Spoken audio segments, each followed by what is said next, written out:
Beautiful state, right? Beautiful state of Rhode Island. This is pretty much what I gotta do before I end up getting murdered by the state and federal government, according to my own ex-girlfriend, and I'm not even safe in rehabs. I go to rehabs and I'm being choked in my sleep. It's crazy. Nobody's gonna believe anything I tell them anyway. But I'm gonna try to get this and upload it on YouTube regardless, and send it out to as many people as possible, because I'm pretty much an enemy of the state of Rhode Island right now, and they want me murdered because I fought the judicial system for violating my due process rights, and I spoke up at a time when people aren't supposed to speak up. My mother, who died of HIV, cancer, I found her yearbook from 1968 when she was still in high school, before she was a drug addict. Was a soprano on the choir, could sing, and was part of the social justice, civil rights movement. How does a woman like that die of AIDS and get wrapped up in the drug life and meet gangsters? Pretty much goes to show you that all criminal and organized crime is law enforcement. Law enforcement uses organized crime in the streets to play us all, to play us against one another and keep the criminal justice system running. Because without criminality, guess what?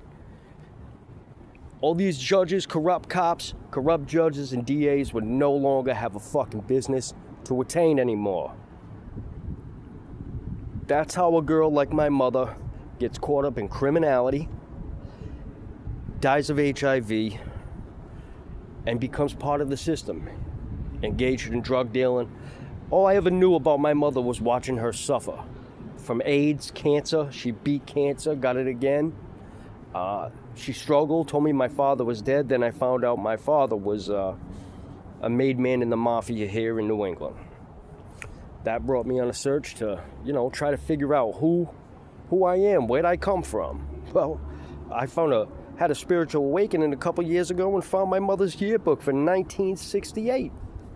She's a soprano. She's part of the civil rights social justice movement in Central High School. So how does somebody like that get involved in drugs and die of HIV?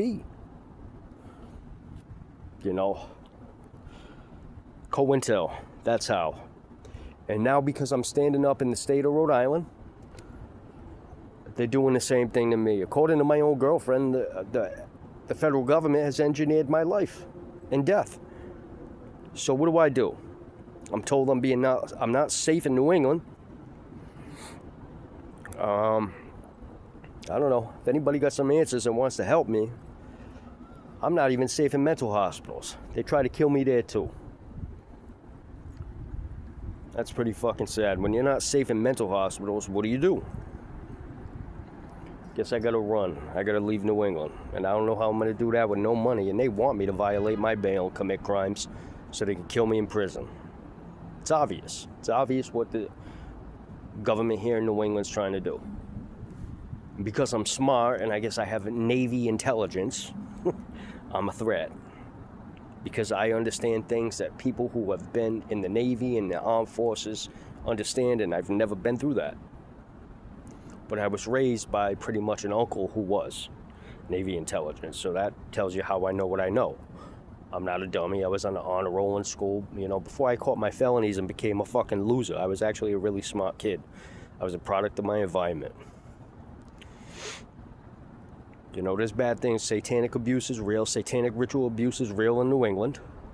It'd be the motherfuckers sitting in positions of power who commit it. And